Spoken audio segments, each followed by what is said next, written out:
Je te jure par Allah, Wallahi, Tallahi, Billahi, que l'argent te viendra d'où tu ne l'attendais pas et que tes affaires seront facilitées grâce à ce verset. Ce verset est une merveilleuse leçon pour toi, pour moi, pour tout musulman. Et c'est pour ça que je te partage ce passage du Coran qui m'a, dans un premier temps, profondément touché. Dans ce passage, Allah subhanahu wa ta'ala nous promet que si nous avons foi en lui et lui faisons confiance, il pourvoira à tous nos besoins de manière inattendue. Écoute ce que dit Allah subhanahu wa ta'ala.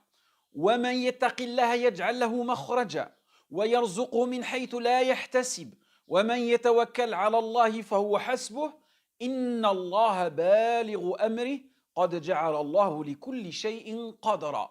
Allah subhanahu wa ta'ala, Dieu est le pourvoyeur ultime et il nous donne de manière généreuse, même lorsque nous ne nous y attendons pas.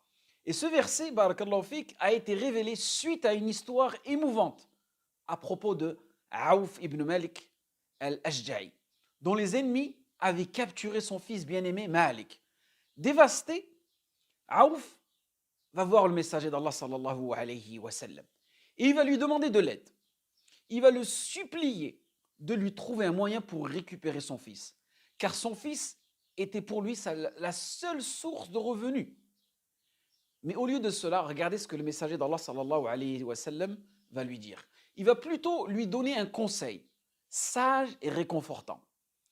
Il va lui dire de se retourner vers Allah subhanahu wa ta'ala, dans un premier temps, d'être patient et de répéter cette phrase-là. La hawla wa la quwwata illa billah. Il n'y a de force ni de pouvoir que en Allah subhanahu wa ta'ala.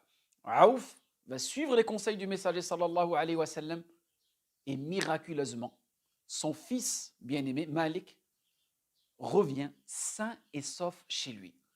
Et les ennemis avaient oublié en réalité la présence de son fils. Donc il a pu s'enfuir. Et Allah subhanahu wa ta'ala a puni aussi ces polythéistes-là. Car il a réussi, en s'échappant, d'accord, à prendre avec lui un bétail de plus de 4000 moutons qui va les ramener à son père.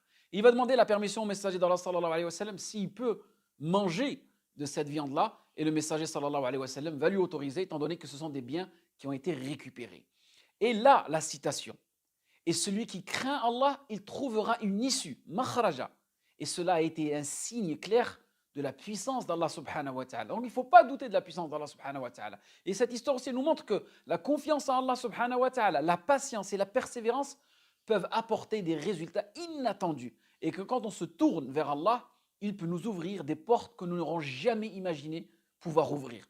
Alors, si vous êtes confronté à des difficultés dans votre vie, rappelez-vous de cette histoire. Rappelle-toi de cette histoire. Et aie confiance en Allah subhanahu wa ta'ala. Et il te guidera. Il t'aidera à trouver une solution. Et sachez aussi, barakallahu fikoum, que le rizq, la pourvoyance, cette subsistance, elle n'est pas que des biens matériels. Elle peut être par exemple aussi une progéniture pieuse, un épanouissement professionnel, familial, social, une sérénité, une femme pieuse, une santé saine, une bonne humeur. Ça peut être une forme de risque aussi. Et ne retenez pas que le risque, c'est seulement cette définition matérielle que nous avons héritée de notre société. Parfait. Et aussi, le risque, n'oubliez pas que c'est une source de bonheur inattendu. Parfois, on peut se dire, mais d'où va venir la solution? Qui va m'embaucher? Où est-ce que je vais trouver cette femme? Où est-ce que je vais trouver cet homme? Cette deuxième partie, cette deuxième moitié? Sache que le comment, il revient à Allah subhanahu wa ta'ala. Toi, ce qui t'incombe, c'est juste l'effort, la détermination et la sincérité. Allah subhanahu wa ta'ala, il s'occupe du reste.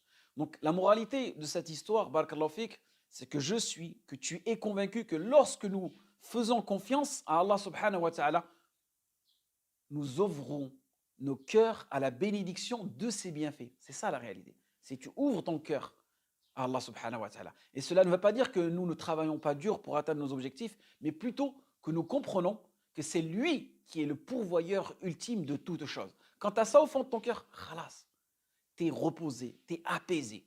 Donc nous pouvons donc nous libérer de nos soucis et des peurs qui nous empêchent d'avancer. On ne pourrait pas se libérer? Si, bien sûr, en mettant le tawakkul en Allah subhanahu wa ta'ala, en faisant confiance à Allah subhanahu wa ta'ala. Et ce passage nous rappelle l'importance aussi de la piété. وَمَن يَتَّقِ اللَّهَ il faut avoir de la piété. Que si nous respectons les commandements d'Allah subhanahu wa ta'ala et nous efforçons de suivre le chemin, le juste chemin, Allah subhanahu wa ta'ala nous donnera les moyens de surmonter toutes les difficultés que nous pourrions rencontrer. C'est ça la piété. Et moi, si je suis ici, c'est pour partager avec vous un message de foi et d'espoir.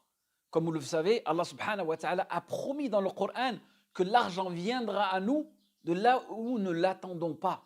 Et que cette promesse divine, elle est clairement énoncée dans Surat At-Talaq, comme je vous ai mentionné précédemment. Et que nous devons nous rappeler que tout ce qui nous arrive est le fruit aussi de la volonté d'Allah subhanahu wa ta'ala. Donc cette soumission au décret d'Allah subhanahu wa ta'ala. Et que si nous avons foi en lui, foi complète, Allah subhanahu wa ta'ala nous ne laissera jamais tomber. Il faut avoir cette certitude-là. Et que le messager d'Allah sallallahu alayhi wa sallam nous a enseigné que la confiance en Allah subhanahu wa ta'ala est la clé pour simplifier, pour ouvrir toutes ces portes. Toutes nos affaires, elles peuvent être simplifiées grâce à la foi.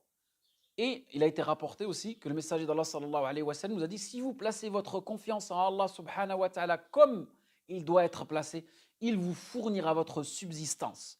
De la même manière qu'il le fait pour les oiseaux, qui sortent le matin avec l'estomac vide et rentrent le soir avec le ventre plein. Allahu Akbar. Donc lorsque tu vois, peut-être que tu les entends, ces oiseaux-là, ces oiseaux, Allah subhanahu wa ta'ala, c'est lui qui s'en occupe.